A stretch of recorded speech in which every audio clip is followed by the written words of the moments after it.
Hope is the belief in the probability of the possible rather than the necessity of the probable. That is one of my all-time favorite quotes.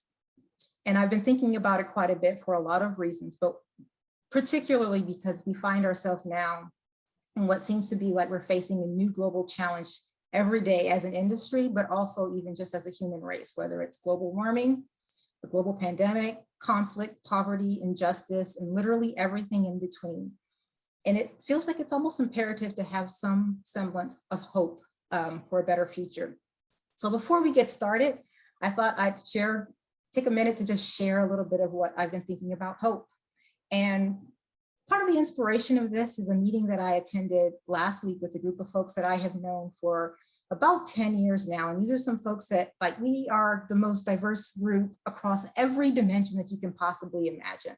We've been getting together for every month for about 10 years now to discuss meaningful topics and sometimes really polarizing or difficult topics. And again, like we all have different backgrounds and different opinions. And so we have these discussions. And because we, through these discussions, we finally feel like we are always in this perpetual state of crisis, we decided that we were going to talk about hope, and that's what we did at our meeting last week. Now, when you have a group as diverse as I mentioned, in people in that room, you're going to come out with different opinions. But as we sort of went around that group, and each of us shared the list of things that bring each of us hope. That's what we were talking about. What brings you hope? There was one thing like that literally everybody said. Like we all had a different list of things, but there was one that was common across all of us, and it was the goodness in people and the goodness in their actions in the face of adversity. And so that is my single message that I want to leave today before we get started. Is just a little bit of encouragement to you and even to myself that we continue and remember to do and be the good that brings hope in difficult times. We started in hard times to bring us all into the All right, welcome to Public Power Underground, Public Power's premier infotainment program that covers public power and public power adjacent news from a power department's perspective. I'm Ahlmahz Negash. I work as Tacoma Power's senior power analyst focused on integrated resource planning. And I'm the guest today. I'm gonna kick it to you, Dan. Thanks, Ahlmahz. Good to be here. I'm Dan Catchpole, contributing editor and reporter at NewsData's Clearing Up. And this week, I'm the podcast ambassador from NewsData. And this is Karen Heim, office administrator at the Public Power Council, editor at large for Public Power Underground, and an honorary member of the Power Department. And I'm the creative director of Public Power Underground, manager of Clatskanie Pewte's Power Department, and producer for today's episode, Paul Dockery. Welcome, everybody. Welcome. Thanks for having us, Paul.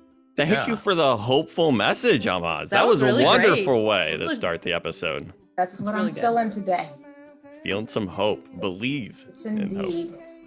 I feel like that was much more substantive and deeper than anything I have to offer ever. I'm usually like superficial and snarky. Yeah, so but maybe like, you need that was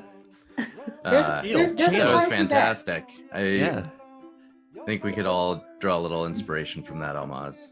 Yeah, I'm just glad that that was not asked of me when I hosted. So I'm glad that was something that came after I hosted.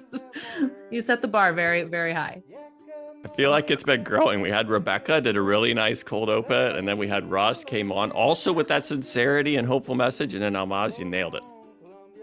All right, sounds good. Well, this is season 4, episode 7, I guess. On today's recording, we discuss all sorts of energy news, including energy ramifications of Russia's invasion of Ukraine. Get this, dogs in the workplace, or if you're a cat lover, we're gonna substitute dog for cat. Arin reports with Karen reporting, and a bunch of witty banter in between. I'm really excited about the dog segment. It felt like we needed the hopeful part of it. We need happy stories too, Yeah, and I'm gonna make sure that I inject as much cat love as I can. I know this is about dogs, but yeah, I'm gonna represent cats. It's a great question about whether any workplace allows cats in the workplace unless it's remote work. It's a really great question. It's a Well, I've got terrible something to look idea. into. Cats Stay in the tuned. workplace. I got some news for you, so you'll Oh, have I to love wait it. till we get there. Oh, Yes, This is going to be great. indeed. It's gonna be great. So before we get started, Dan's going to read a quick word from our presenting sponsor. I am. Thank you, Ahlmahz. The presenting sponsor of Public Power Underground is the Energy Authority. The Energy Authority is a nonprofit energy portfolio management company owned by public power entities like Clatskanie PUD. TEA's mission is to help clients maximize the value of their assets and meet their power supply goals. TEA does this by providing expertise in energy trading, advanced analytics, renewable solutions, and a whole lot more. Over 60 public power utilities have partnered with TEA to tackle their energy future. So if you're looking for an energy authority to partner with in navigating the uncertain future of our industry, visit teainc.org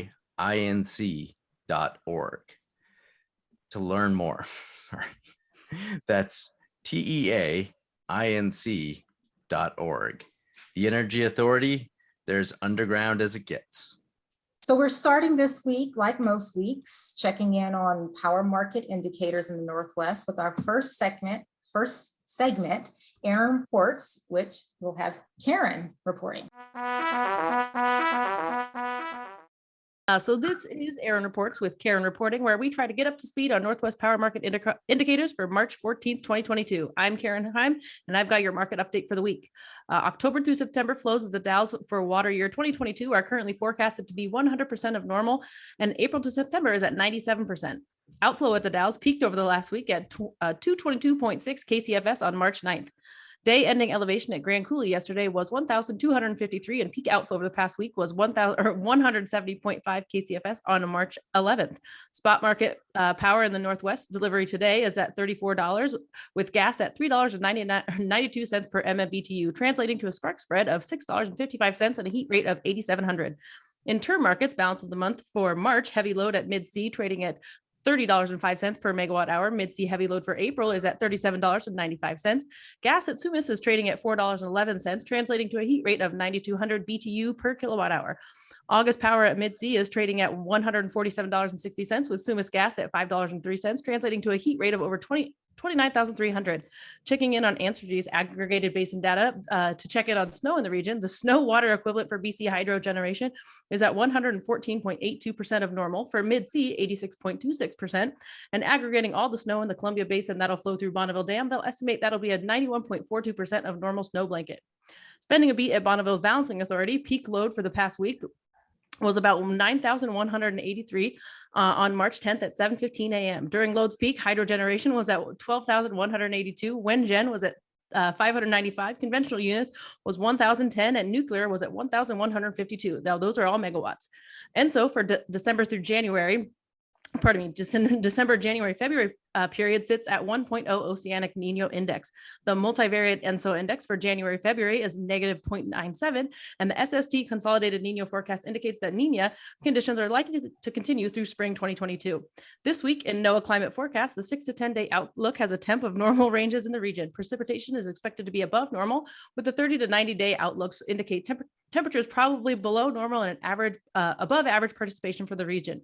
Precipitation, pardon me. Special thanks to Answergy for letting us use their dashboard, and thanks to Luigi for compiling this week. That's all we've got. Back to you.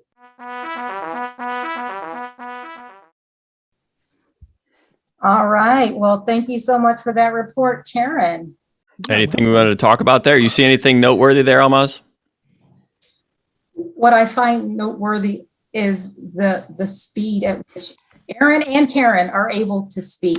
I've been trying to emulate Arin. I mean, our names are so close that I'm like, I gotta just make that swift, just like Arin. So I felt like that was one of my better ones. You did really well. If it doesn't work out in the energy industry, There we go. for you reading the fine print. The fine print. I will remember that I could do that.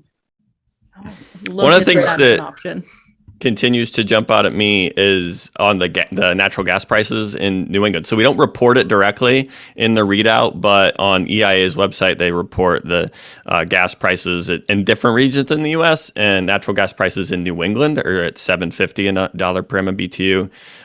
The Northwest is at $3.92. You do see the separation even between like New York City and New England. And I was told and it reported that it's because there are a lot of LNG terminals that connect to the LNG system, and there are pipeline constraints to that system that has export capabilities. So you get a lot of the European prices. Anybody else hear that theory and want to weigh in? Nobody, no takers. I have not heard that theory. I was like, So I am the familiar. LNG pipelines are causing, or the LNG load is causing constraints to retail natural gas transmission. So there are gas transmission constraints into the region. Yeah. Right. And you have LNG terminals, export terminals within that region, right? So you have they're constraints in retail exports and out. LNG. Well, I think the key here, it jumped out the page at me, is there is a noticeable price separation between New England and the rest of natural gas prices in the U.S. Yeah. Did you have something there, Ahlmahz? I was just wondering. So, is that separation growing over time, or like we just have a snapshot here? Do you know? So we reported on this, I think, 2 episodes ago, and it was $20 in that spot market price, which is the first time it really jumped off the page. I mean, New York was around 14 then. So that's when it was most noticeable. It does bounce around a little bit. All right. So next up is our weekly walk through public power and public power adjacent news, and a segment we like to call Public Power Desktop. Paul, give us the typewriter. It's coming. I like Luigi's typewriter better. Take it away, Karen. That was a good transition. I like that one. I will try not to go as quickly through these stories. Reuters has been the go-to publication to follow on the energy angle of Russia's ongoing invasion of Ukraine. Our top story this week is the coverage of plan by Ukraine and the European Union to urgently link electric grids. Since 2017, Ukraine has sought to decouple their electric system from Russia, Belarus, and other former Soviet states, and the plan to connect to the European network of transmission system operators for electricity, aka, so Paul, is it ENTSO-E or ENSO-E? Great question. I would probably just go with ENSO-E. ENSO-E. Okay, ENSO-E. There we go. Why not? ENSO-E was on track to be completed in 2023. Russia's invasion has accelerated the process. Ukraine disconnected from their interconnection with Russia at the start of the invasion, and has been on an electrical island since. The accelerated timeline may have them connected in a matter of weeks. Since the report came out on February 27th, let's hope breaking news by the time this shows up in your newsfeed. There are more energy angles to cover, and you can find great articles on how the war might accelerate transition to renewables in Europe and why it has Germany rethinking the shutdown of their nuclear fleet, also in Reuters. Also, if you want a podcast to summarize the macro impacts on energy markets, The Carbon Copy hosted some experts. Check it out. Paul will include it in the show notes. Anybody else here listen to The Carbon Copy? I haven't, but I'm going to go check it out now. It's great. I listen to all the podcasts. All the podcasts? No, I don't, but I listen to a lot of of the podcasts. Well, so not breaking news about this, but they did say today that power was restored at the nuclear plant in Chernobyl. So we don't have to worry, I suppose, about Chernobyl 2.0 meltdown. All of the nuclear geeks on energy Twitter were comforting us that even if it doesn't have active power supply, it's decayed enough that it won't result in a nuclear meltdown. That's what the nuclear geeks on energy Twitter were saying. So I have to say, I'm really glad to hear Germany rethinking shutting down its nuclear fleet. I never understood why Germany was going ahead with Nord Stream 2. And so, quick caveat to my background, just bachelor's degree. So this is not like, I don't want to overrepresent myself here. So I studied the former Soviet states, international studies with a focus on former Soviet states and security issues there, which you can't talk about security without talking about energy in that region. And after I went and covered the Russian-Georgian conflict in 2008 for a few months from Tbilisi for a few American newspapers. So this is an area that I follow closely, care about deeply. And I never understood why Germany was going ahead with Nord Stream 2, where they're investing billions of dollars in infrastructure that lasts for decades to essentially bake in energy dependence on Russia, which we'd already seen time and again in 06, 09, cutting energy or natural gas transmissions to Ukraine to use as leverage to influence in domestic affairs in Ukraine. Europe has finally had its eyes opened to the reality of what it means to be dependent on Russian energy. I'm just curious, what's a realistic timeline for Europe, particularly Germany, for, I mean, it's one thing to have your eyes open to your dependency, but how realistic or how quickly could they actually do something meaningfully? Yeah. I mean, it's not like you can just unplug overnight. That said, although I think the transition in the West is showing that these things can happen faster than we, I think, previously thought. And they're much further along in terms of like offshore wind and some other generation technology than we are. I'm sorry, go ahead. Oh, no, that's also, I was going to say this. It sounds like from what I've been seeing that there is new focus on energy efficiency. So in addition to energy efficiency, that sounds like also along with renewables, there are definitely two, maybe conflicting, maybe they don't need to be conflicting opinions, how to proceed at this point, becoming more independent by drilling your own fossil fuels and becoming independent that way, or accelerating your renewables, your adoption of renewables and increase the energy efficiency. And I'm curious, which of those are we going to, if we're going to proceed down a path where those are polar opposites and it's either one or the other, or if some middle ground between those two opinions is going to prevail. Curious what thoughts are. Like I've just been listening to the two ends of the spectrum. I haven't heard any middle ground in there. I'm just curious what you all think. The carbon copy actually did a really good job of tackling that question of like the energy transition and how, the opportunity to electrify things may be an opportunity. Like heat pumps could be a mitigant to a lot of the load, right? So can you expand the production of heat pumps and install in a near term a lot of electrical heating within the European Union and Germany to reduce the dependency of those fuels? It's an efficiency play, but that's something that transition can happen on an accelerated basis because it's a known technology and its efficiency. That they did a really good job of like that framing that conversation, and also around renewables and solar and wind as energy security, energy independence and energy security.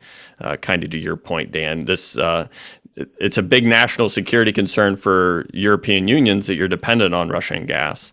And if you have renewables like solar and wind, it's an energy security play. Well, in that case, Paul, we're ready for the typewriter, and I'll have the next story.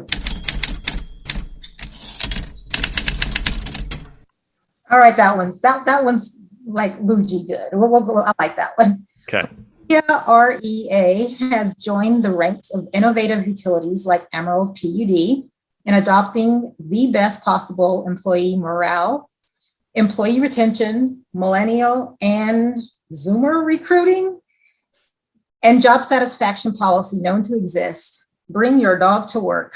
Now, of course, actually, Columbia REA may have been the quiet innovators in this space, while Scott Coe was the bombastic braggart taking all the credit as being innovative, because Columbia REA actually started the program in 2019. The Union Bulletin's Jeremy Burnham did a feature article on the Walla Walla, Washington-based cooperatives bring your own dog to work policy that got picked up in the Energy News Digest. According to the article, the CEO of Columbia REA, Scott Peters, championed the program upon his arrival at the cooperative in 2018. Employee morale, Peters says, is the whole point. Also, Scott has a dog named Pippin. I gotta say, like, Scott Peters, I mean, hats off to you. I'm not wearing a hat, but hats off to you. It's like, are you trying to get me to come to Walla Walla to work for you? Because I could bring my pet, because we're expanding this to cats and dogs. I could bring my pet, and you have like very world-renowned wineries. So it's like,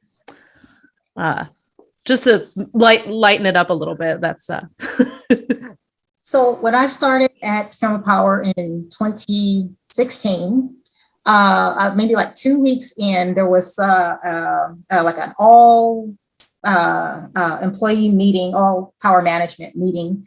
And part of it was voting on different like employee morale activities. And somebody had suggested bringing your pets. And we all had these dots, you know, that's the way the vote was, like all of these suggestions on the wall. And you go and you put dots on what you wanted to have implemented. And the one for bringing pets was like by far had dots and was like the most popular, but nobody would do it. So like, you know, I hope Clay Norris sees this and might be tempted to follow this, but not dogs only, like we need cats too in there. I feel like cats would just be like the most docile. They would just lay next to you. They like a dog is going to get up and say hi to you, and the cat could just be like, I'm just going to lay by your computer or on your computer and take the heat from it. Thank you. And to be honest, I don't believe this was the first place to do that. So I remember reading an article about a company in Japan that's been allowing people to bring their cats in to work since like 2000. Talk about a trendsetter. Yeah, way ahead of the curve. Way ahead. I thought you'd be like, since 2015. Oh no, since 2000.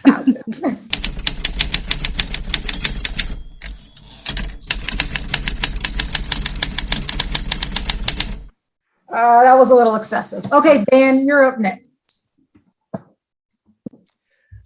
So Yale Center for Business and Environment and the Yale Center for Environmental Justice are working together on a spring 2022 energy justice speaker series. Next week's session is on March 28th, and it covers housing and energy justice with Donnell Baird, who's CEO of Block Power. His company is helping Ithaca, New York, electrify its buildings. The city, home of Cornell, by the way. I don't know why that matters, but they have a plan to electrify all of their 6,000 buildings in the city, and they're partnering with private investment to help fund this at a 1-to-20 ratio. I think I read 1%, or sorry, 1 part public funding to 20 parts private funding, which certainly will move it along. As one of their managers told, I think, the USA Today, there's no way we could fund this out of public coffers. But Baird's company is helping them in the first tranche of electrification, 1,000 residential buildings and 600 commercial buildings. So definitely check this out. Yale Center for Business and the Environment and Yale Center for Environmental Justice. They're covering some really meaty, very relevant topics right now. And I'm glad that this came up on our story list today, because I'm definitely going to put it on my calendar. So it's Mondays, 11:30 Pacific time, and it's free. It's an hour-long webinar each week with some pretty amazing industry leaders and experts. So definitely check it out. Yeah, I couldn't attend. I haven't been able to attend all of them. I did attend the one today, some of it, because I was late from another meeting. But the one I guess the one today was on energy and security, and it was actually a really good presentation. some really good research that Dr. Hernandez was doing. But the one I'm really interested in is the topic on energy justice and housing. I'm always curious about how we can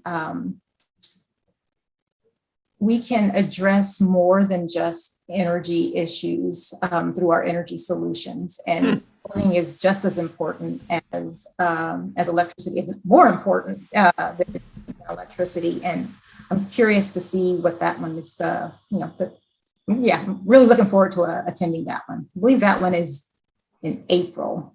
I think the first one in April. I will put a link to the series in the show notes so that people can go find it. As Dan said, a great summary, Dan. But yeah, there's a lot of great topics here by industry leaders. Great stuff. Yeah, they got it's Yale, so you'd expect it, but the people they got are quite impressive. So yeah. Top shelf. Yes. They did not ask people like me to be on. They got. I don't think they asked any of us, Dan. So I didn't say. I'm sorry, I can't make my 11 o'clock your 11:30 meeting because I'm already busy. So I don't think it was an accident that this person was serving the town of Cornell. I'm pretty sure it's like all Ivy Leagues. Yeah, because Dr. Hernandez today is from Columbia. That's there it is. I think it's all Ivy Leagues. Yeah, but I saw they're having Columbia, someone Cornell. from like the Bezos Earth Fund or whatever. I didn't want to get into that too much. I was like, I am all about researching climate change and improving our odds against climate change. But I didn't know if 2-day delivery on all of your products was exactly the way to combat it. So I guess, Paul, we're ready for that typewriter again. Karen's got the... All right. Jason Fordney penned in this week's op-ed in Clearing Up. The editor of California Energy Markets used the opportunity to dig into Arne Olson's presentation at the February 25th NewsData and CJB Energy Economics video conference on Western electric system transformation. Arne Olson is a senior partner at E3 and noted in his presentation that the West is moving from a system with a lot of fuel costs that are the main driver of operations and economic dispatch to one with more fixed operations costs, i.e. renewables with upfront capital costs and no fuel costs. The region is also moving from a system with firm dispatchable resources to one with more variable and dispatch limited resources. Another shift is the grid scale resource to a mix with more customer sided generation. But there is a missing money problem for clean energy resources, Olson said. Traditionally, the energy markets have not been lucrative enough to pay for all the capitals that's needed for the resources to ensure that we can meet our load reliability, he said. The problem of this missing money needs to be resolved through some type of incentive for resources to remain available, which is solved in Eastern wholesale markets with a capacity market. But in the West, there's not enough existing revenue in energy capacity and ancillary service markets to pay for all the renewable sources that are needed. Dan, do you have thoughts on this? Yeah, this was, I always appreciate listening to Arne.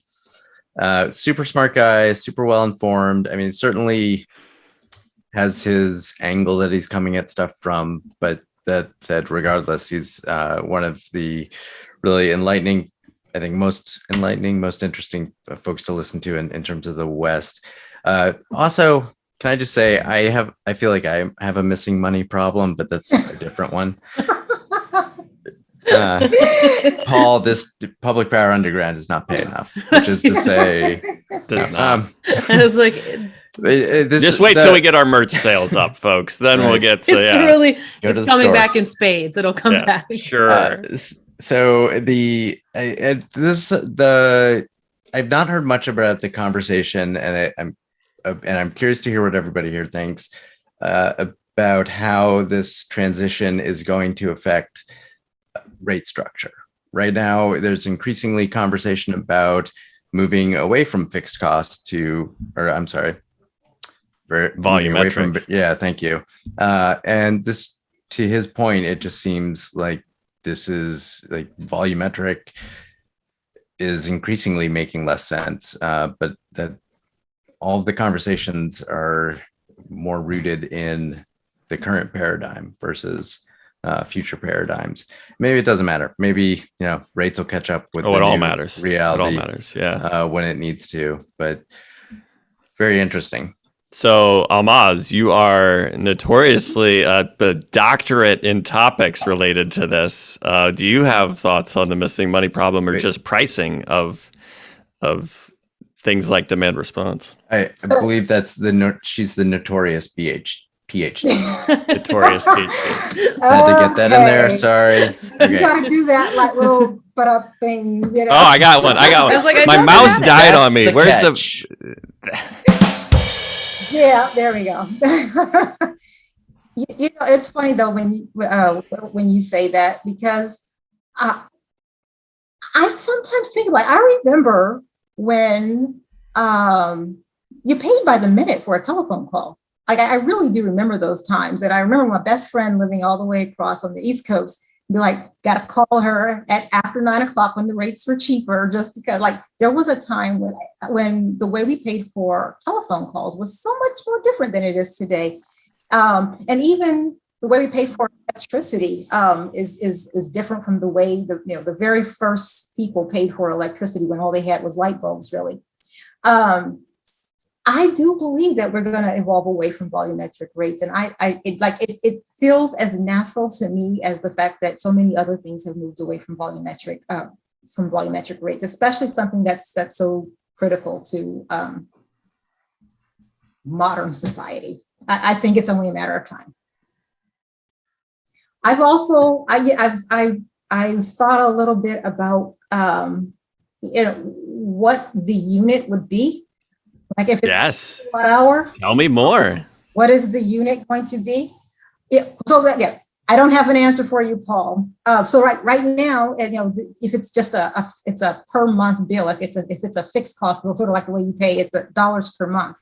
But I'm not unconvinced that there might be a different unit that people pay for. The average person doesn't know what a kilowatt hour is. Believe me, I've actually gone around and done the research. Nobody knows what a kilowatt hour is. It means we could charge for electricity in a unit that's that's meaningful to people, more so than a kilowatt hour. So are you more on the side of like make it more meaningful to people, or make it easy? Like there's a machine learning, like there's a movement to make rates machine learnable so that you can have more automation around control systems for these home devices. So you can do demand response better because your device can read your rate schedule and then translate it to actual Are you on which side? I mean, not that they are all sides, not that everything's about sides, but like, can you evolve a little bit more about where your thoughts are on price signals versus machine learnable languages? So I guess I could say my thoughts are evolving. When I was in grad school, prices to devices was my thing. Like that was the future.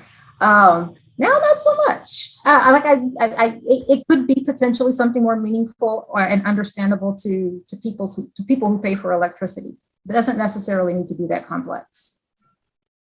Interesting. Okay. So because we are talking in the region about moving more price formation within markets, do you have any theses around how to structure pricing for things like demand response or distributed resources? And like, because ultimately how the market starts pricing these things provides the opportunity for those types of resources to get commercialized, for lack of a better framing.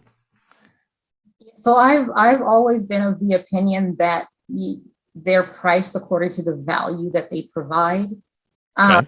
So, and a price signal at the retail level is different than the wholesale level. Absolutely. Where I've been most interested in is for demand response anyway, is the pricing signal at the wholesale level. And that was actually one of like the driving force in my PhD. So I started like in 2010 and finished in 2015. And FERC Order 745, which deals with compensation of demand response in wholesale markets, started and was passed in 2011. And it went through the courts until the Supreme Court settled it in 2015, like just months after I had graduated. So like it was something that I did a lot of research on. And I truly do believe that I actually did not agree with the Supreme Court ruling that demand response gets the LMP, like the same price as a generator, because it didn't consider the value that demand response provides. And so I actually did propose an alternative to DR pricing that is not the LMP. You'd have to read my dissertation to find it out, though. Okay, so you're going to send me a link. Is your dissertation online? It is. I'll probably just send you the paper that talks just about that. Okay, so you're going to send me a link to your paper, and it's going to go into the show notes. Exactly. Sounds good. Okay. And if you have a soundbite you want to tell us, we could do it. You got just the 3 words on what your pricing scheme for DR is instead of the Supreme Court's decision on it. Your dissertation into 3 words, is that? Yes, I want your dissertation in 3 words, Ahlmahz. Valuing distributed energy resources. That was literally the title of my dissertation. Okay. 3 words. 3 words. We're gonna put a link in the show notes to Wait, that's Ahlmahz's 4. dissertation. Sorry, that's Fine. 4 words. We'll call That's it fine. 4. Yeah, we'll call it 4. We'll let you have a pass. Oh, and by the way, Arne Olson's comments were at NewsData's annual webinar conference on wholesale markets. Dear listeners, Yes, dear listeners. we should put that plug in there. Yes, that was it was, and I missed it too. I guess that's it. So you want to hit the typewriter and move on.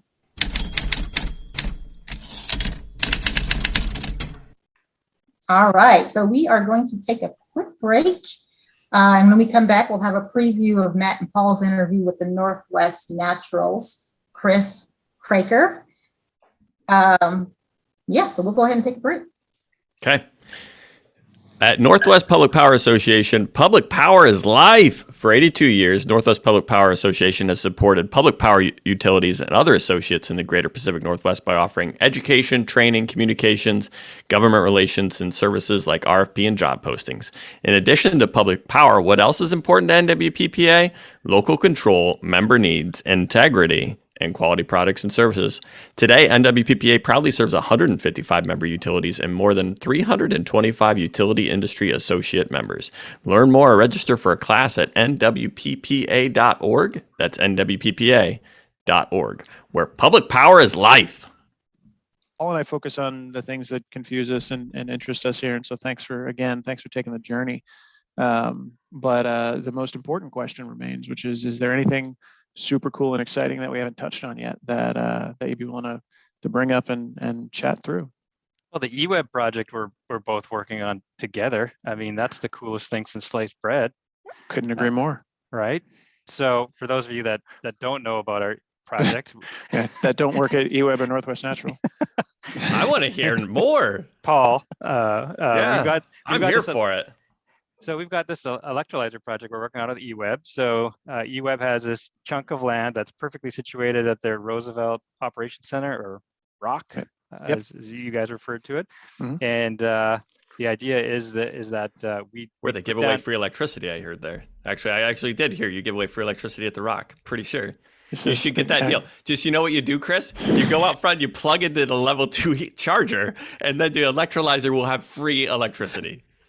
You poked a bear on this when you inadvertently poked a bear, Chris. I apologize. I should have warned you beforehand. I'm so sorry. Sorry. Just couldn't let it go.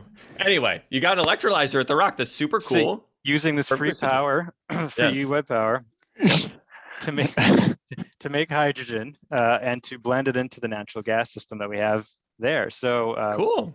Yeah. So we're going to be hopefully blending about a 5% blend into an area of the Eugene system there, probably maximum of 10%. And we're going to use those learnings to transfer to basically our entire system, so we can start bringing on hydrogen throughout all of our system. So right now that project is in the approval stage. We're kind of getting it ready for our regulators to approve, and hopefully 18 to 24 months, we'll be on this program talking about the hydrogen that's flowing into the natural gas system in Eugene. Mm-hmm.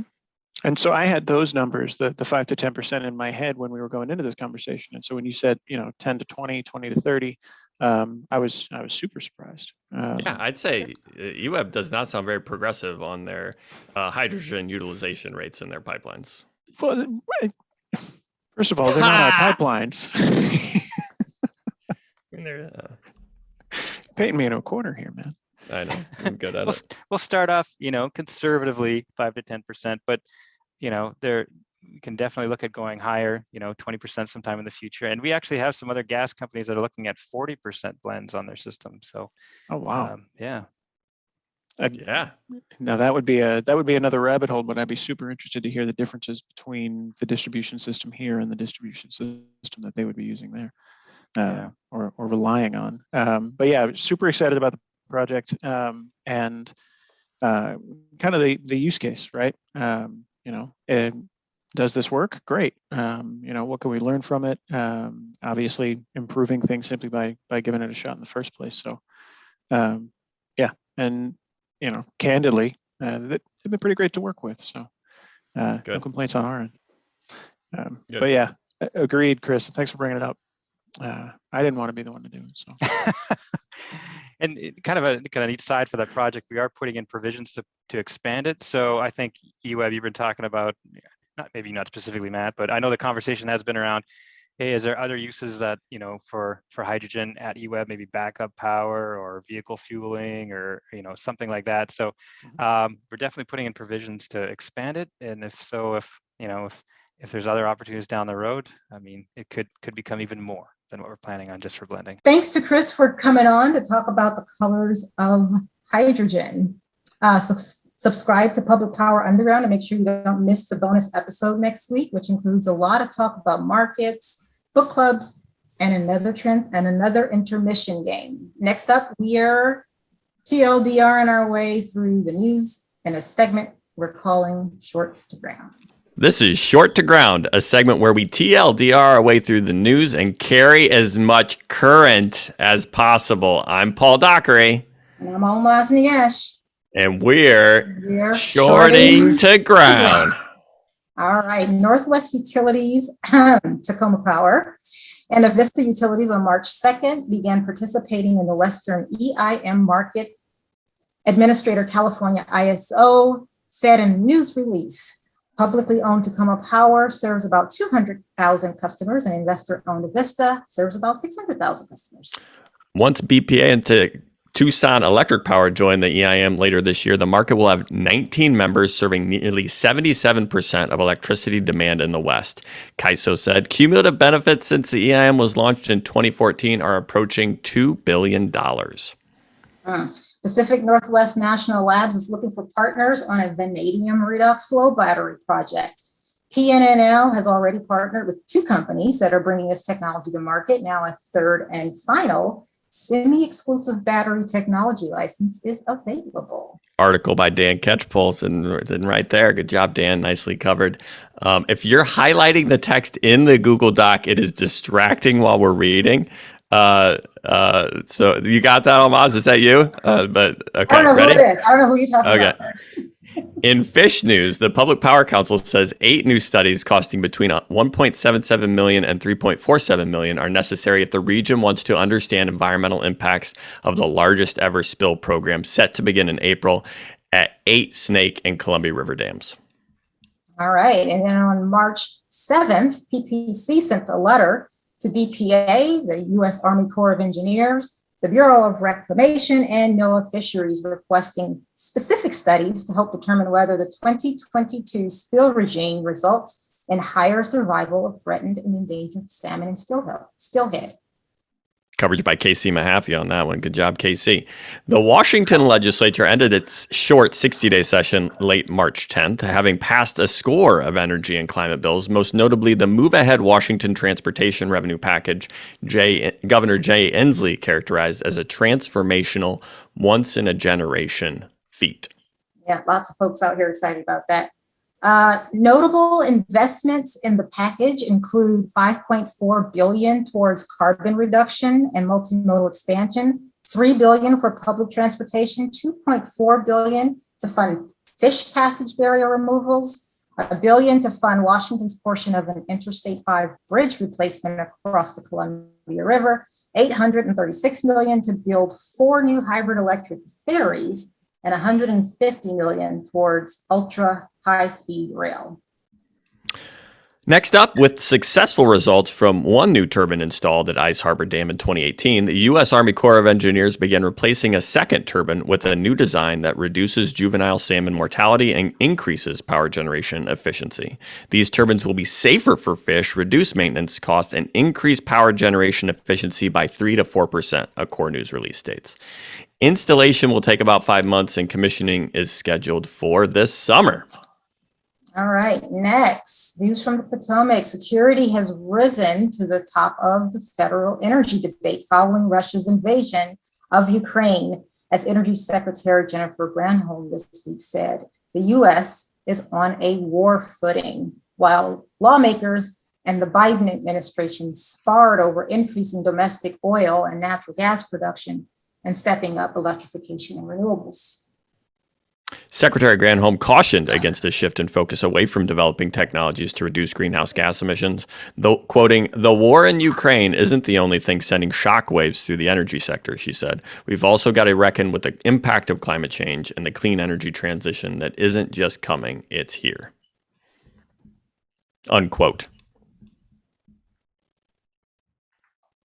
I did two. I did two for myself right in a row. That was an editing problem by me. Finally, a California company with a stated mission to decarbonize aviation expects to invest more than $254 million to build a hydrogen manufacturing and distribution center in Albuquerque. And Hawthorne, California-based Universal Hydrogen has chosen a 50-acre parcel northeast of Albuquerque's International Airport to manufacture and distribute hydrogen storage modules, assemble airplane retrofit kits, perform aftermarket maintenance services, and manage administrative activities. New Mexico Governor Michelle Grisham's office said in a March 10 news release. The location includes access to a runway and the potential to reclaim a rail spur south of the airport. Article by Abigail Sawyer in this week's California Energy Markets. Thanks to Public Power Underground's production partners at NewsData for letting us use their leads, and thanks to Ian for compiling them. Now back to the crew to close out the episode, because that's short to ground. Any notes there, Dan? Any notes on our reads? No, it was no notes. That was great. I'm always impressed by how quickly you guys are able to do that. One thing I didn't put in my story about the vanadium redox flow batteries that I came across on doing research for it was researchers at the University of Warwick and another institution in London that its name is escaping me. I think they've found a way to cut the cost of hybrid vanadium redox flow cells by, I think it was like to 1/10, less than 1/10 of what they are now. And they're not that far off from being competitive with lithium ion. And they have the added bonus of not catching on fire. So it is an added bonus. They also are longer duration. Yes, that too. More. Go ahead, Almost. Oh, I was just going to say, I'm looking forward to thermal storage. I'm a big fan of liquid air energy storage. And the potential of it, it's just coming up, but I'm hoping it's like air is everywhere. If that can be done cost effectively, I think it's a game changer. Yeah, I thought you were going to go in the direction of thermal storage, which is just increased home insulation, which is another great form of thermal storage. Every type of thermal storage tends to be more cost effective than it's cheap. Well, I'll say it's cheap. Yeah. It's not very complicated. So Dan, I am curious. We just ran through all of the some of the news. Has Energy West covered any of this in this week's pod?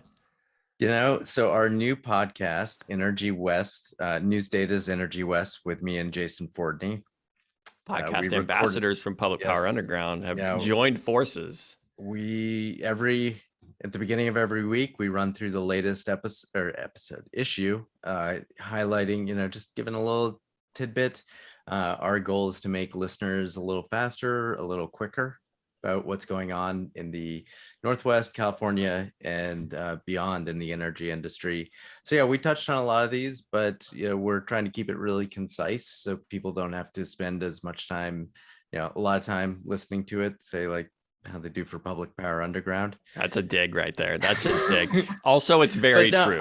It's I very love true. podcasts, so I love I love the mix. Yes. I get my tidbits and my deep dives, Yes. and so we're the Yes. the tidbit. I am a subscriber. I'm going to go after this and give you I may have already given you a 5-star review and a comment, but I will next. Yeah, rate and review, everybody. Review. Do that for Public Power Underground if you haven't.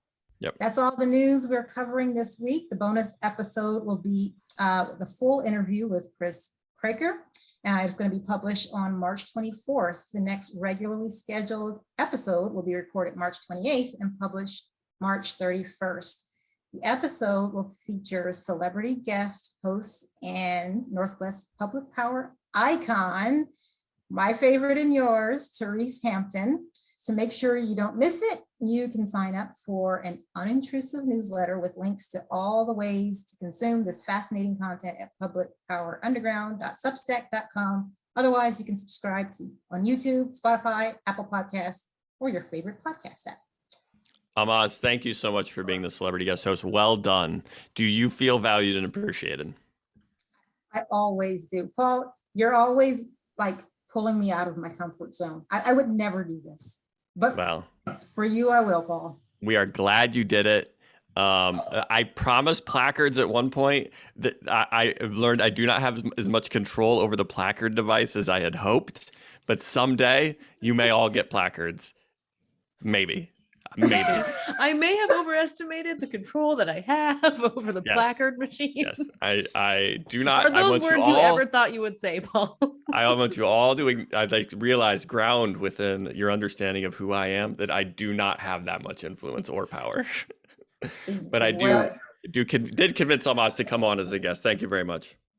No Great problem. And I will maintain hope that we get those placards. Yes. But Karen, do you feel valued and appreciated? I do. Thank you, Paul. Do you want to share any news with the public power community at large about an upcoming major milestone in your life or not? Upcoming major milestone. Yes. If you are listeners of Public Power Underground, right around June 1st, you will not hear me anymore because I am supposed to have a little baby boy then. So Congratulations. I mean, you won't hear That's me for great. about 3 months, but as Paul noted earlier, we could host some Public Power Underground After Dark episodes. If anyone's up at like 3 a.m., I'll be up. So Yeah, Karen's just going to call me when she wakes up at 3 a.m. with her kid, and we're just going to record with the baby in the background. go Anytime, and do it. Karen. Anytime. I will probably also be up with my kids. Dan, do you feel valued and appreciated? Always. That's great, Karen. I'm so happy for you. Is this your first child? No, or- it is my second. I have a 2-year-old running around right now. So really trying to keep myself on my toes. When does that 2-year-old turn 3, which is the worst age for children? Oh, well, thank you for telling me that now. She turns 3 in January. So she'll be 2.5 when her little brother is born. So Okay. I well, guess this- 6 months of bliss before it all goes downhill, I guess. well, it depends. Like there's this like year in there. It's like they take terrible. Anyways, we're getting into not public power or public power adjacent news. It's not even We're getting into- infotainment, no. Really, and this is the end of the episode. You were all expecting it at the top. We're doing it at the bottom. Seasonal time change is the worst. We have all experienced it this past weekend. This is the Monday after seasonal time change had occurred, and we're now in daylight savings time. May we have done this for the last time, and may we stay on daylight savings time all the time. If you want my opinion on the topic, the Pacific time zone is the one time zone where is the only time zone in the US where it makes sense to be on daylight savings time all the time. I'm sorry for all my friends in other time zones. This is the only one, because the western edge of the time zone where it does not work, and it does have health impact, Dan. It really does if you're on the western edge of a time zone, but that is out in the Pacific Ocean. And for us, daylight savings time all the time makes all of the sense in the world. I will hear no argument against that fact, Dan, He's like, because "And we we're will out of move on." time. Who knew? We are out of time. Who knew? Listening to Energy West this week's episode for a little talk about University of Washington professor who says the exact opposite. So. Yes, and Paul is very disappointed that you amplified his voice on Clearing Up's Twitter feed. We do not need anyway. Ahlmahz, thank you. And The science. I did, I did. And it doesn't make sense for the western edge of time zones. All right. But As the previously Pacific stated. time zone, the western edge out in the Pacific Ocean, nobody's out there worrying about it. Nobody's out there. We're all on the eastern edge where daylight saving time works. There's very true health impacts on the western edge of the rest of the time zones in the U.S. I do not diminish this fact. It's just the Pacific time zone is the one place where this actually works. We're going on way too long. Ahlmahz is like, Paul, we got to wrap this up. I'm the celebrity guest host.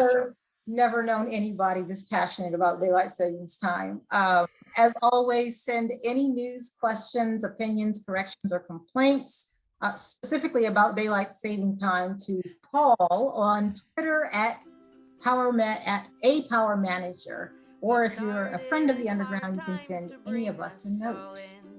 You don't have to be subscribed to NewsData weekly newsletters to get this podcast, but it sure makes the podcast make a lot more sense. That's all for this week, and thanks for tuning in. Roll on, enthusiasts, roll on. Roll on, enthusiasts, roll on. We're likely Public Power Underground is a production of Klatskin IPUD and NewsData. The views expressed here are our own and not the official views of Klatskin IPUD, NewsData, or the organization of the guests also appearing on Public Power Underground. Public Power Underground is public power and public power adjacent news from a power department's perspective. It's written and directed by Klatskin IPUD's Power Department, led by me, Paul Dockery, and it's edited and published by the stellar team at Pioneer Utility Resources, led by associate producer Sarah Wooden. Our theme song, Roll On Enthusiasts, was rewritten, performed, and recorded by Arin Guillory and Ian Bledsoe. And special thanks to our celebrity guest host, Ahlmahz Negash, for participating in this week's episode. Public Power Underground for electric utility enthusiasts. Public Power Underground, where you're valued and appreciated.